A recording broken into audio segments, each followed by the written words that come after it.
Bonjour, bienvenue dans votre édition de la mi-journée.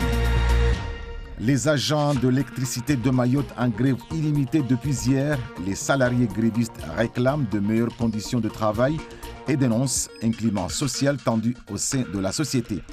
Le directeur de l'entreprise DDM est arrivé ce matin à Mayotte. Il est attendu par les délégués syndicaux pour entamer des négociations en début d'après-midi. Affaire à suivre donc.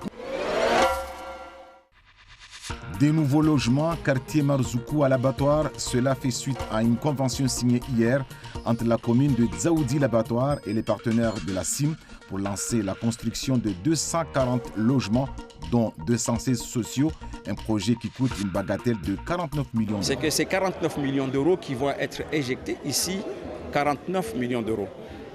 Qui vont être éjectés ici à Dzaoudi l'abattoir. Et comme je l'ai dit tout à l'heure, ça va permettre aux jeunes de l'abattoir déjà d'avoir du boulot parce qu'on va veiller à ce qu'il y ait, je dirais, les gens qui viennent travailler ici, ils prennent des jeunes ici et que ça va nous permettre aussi d'envoyer des jeunes en formation. Donc on va créer de la plus-value, on va créer de la richesse dans notre commune sur la construction déjà. Et deux, ça permettra aussi d'élargir notre base fiscale. C'est-à-dire que nous aurons plus les moyens dans les années à venir pour que justement l'abattoir devienne peut-être, et c'est notre ambition, la municipalité, la vitrine de Mayotte.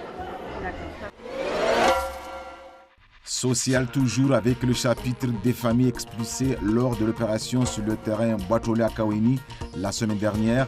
Les familles concernées sont actuellement hébergées au sein de l'école primaire T17 à Kaouini. Comme un air de déjà-vu, une fois de plus, les classes de cette école primaire de Kaouini se transforment en hébergement d'urgence. Contrainte par le tribunal administratif de trouver une solution pour ces délogés, la préfecture a fait appel à la Croix-Rouge. Hier, une dizaine de familles a dormi sur place, mais à mesure que l'information se propage, d'autres affluent.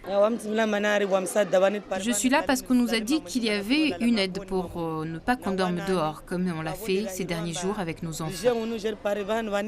On nous a dit de venir dormir ici en attendant qu'on nous trouve un logement. La mission de la Croix-Rouge durera 7 jours, le temps de trouver des solutions de relogement pour le reste des 80 familles délogées de la parcelle Batrolo à Kaouini. On est là pour apporter un soutien psychologique et physique, aussitôt qu'il y a de malaise, tout ça, pour les gestes de premier secours. Aussi, on intervient dans l'aide alimentaire et vestimentaire. C'est-à-dire aide alimentaire et vestimentaire? On donne des bons d'achat pour qu'ils puissent aller dans les grands magasins, aller payer pour avoir de quoi manger. La mairie de Mamoudzou a mis ses locaux à disposition. Quant à la préfecture, elle a remis en place un dispositif d'accueil et d'orientation pour proposer à nouveau des solutions de relogement. 6 familles auraient déjà été reçues hier après-midi, mais 4 d'entre elles auraient refusé les solutions de relogement. À Madagascar, les 2 finalistes de l'élection présidentielle malgache, Marc Ravalomanana et Andry Rajoelina, se sont déclarés convaincus d'avoir remporté la victoire hier soir devant le partisan quelques heures après la clôture du scrutin.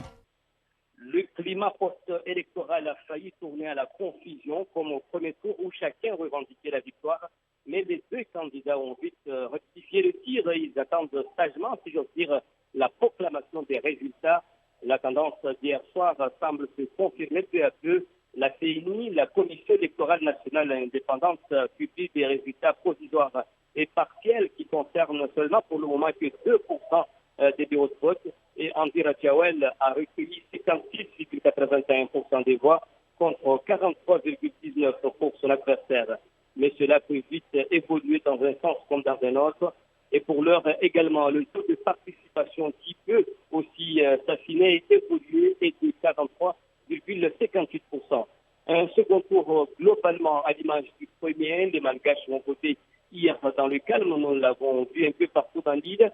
Tard dans la soirée, il y a eu des échauffourées à l'extérieur du centre-ville de la capitale, mais la police confirme ce matin qu'il n'y a pas de lien entre ces actes et les résultats du scrutin, tout comme ces 2 membres d'un bureau de vote tués hier matin dans le sud du pays. Là aussi, selon la police, il s'agit des malheureux faits divers. À La Réunion, au cours d'une audience exceptionnelle hier soir au tribunal correctionnel de Saint-Denis, les 62 migrants sri-lankais arrivés vendredi dernier sont ressortis libres suite à la décision du juge des libertés et de la détention qui est tombée dans la soirée. Les premiers pas d'un homme libre, sans escorte policière, au sein même du tribunal, après une semaine de maintien en zone d'attente. Kumara savoure cette première victoire comme ses 61 compatriotes sri-lankais présents ici. Ils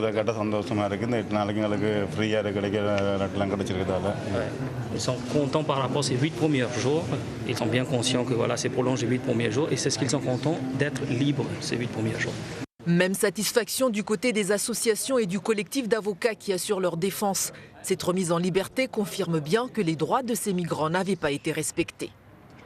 Nous avons affaire à des personnes qui ont quitté leur pays, qui ont fui leur pays, où ils font valoir des persécutions pour arriver ici à La Réunion. Et une fois arrivés, qu'ils puissent dire aux autorités qu'ils souhaitent aussitôt repartir dans leur pays, ça n'avait pas de sens. À moins qu'ils aient signé des documents présentés par les autorités sans en connaître la teneur. C'est ce que pense leur conseil. Le tribunal a également jugé illégal l'arrêté portant création d'une zone d'attente dans l'hôtel Le Central. Le document a été publié postérieurement au maintien des migrants sur ce site. Le sentiment qui est le nôtre, c'est le sentiment d'une improvisation, d'une impréparation totale dans l'accueil de ces personnes et dans le traitement à la fois administratif, mais surtout ce qui nous concerne juridique, de leur situation à La Réunion. Confiants, ces migrants sri-lankais ont désormais 7 jours pour formuler une demande d'asile sans crainte d'être expulsés grâce à un sauf-conduit, un laissez-passer qui leur a été remis. Oui, nous sommes confiants pour l'avenir maintenant. Avec l'aide de nos avocats, nous aurons les bonnes informations pour établir correctement nos dossiers de demandeurs d'asile et rester sur cette île. Tous sont donc autorisés légalement à rester à La Réunion le temps de l'examen de leurs situations individuelles.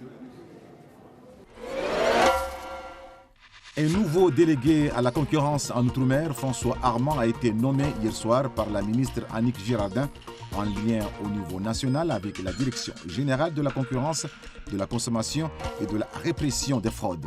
La mission principale de Francis Armand consistera à renforcer la transparence des prix en Outre-mer pour lutter contre les pratiques commerciales déloyales ainsi que les attentes et les abus de position dominante. Alors, les premières missions, c'est de faire un bilan des outils de la loi Lurel, mais aussi décortiquer la construction du prix d'un certain nombre de produits aujourd'hui à La Réunion et ensuite dans les autres départements et collectivités d'outre-mer, de manière à comprendre, mais aussi à expliquer, quand c'est nécessaire, comment sont construits ces prix, quelle est la part du transport. On dit souvent que c'est à cause du transport. Eh bien, quelle est la part du transport, quelle est la part des taxes, TVA, octroi de mer, quelle est la part des marges, comment la marge s'applique. Et c'est intéressant, bien sûr, qu'on puisse tout décortiquer de manière, à voir s'il y a des difficultés, où il y a des anomalies, et puis deux, à expliquer clairement et de manière transparente. Alors, sur les types de produits, d'abord, je vous rappelle qu'il y a déjà un premier travail qui a été fait sur l'ensemble des matériaux de construction pour La Réunion et pour Mayotte. Et là, il y a des propositions qui sont faites. Il faut maintenant qu'on les mette en action et on va travailler sur tout ce qui est, bien sûr, alimentaire ou ce qui est du quotidien de la vie des Réunionnaises et des Réunionnais. Prochain rendez-vous d'information ce soir à 19h sur La Première. Nam Kwaheri, excellente journée.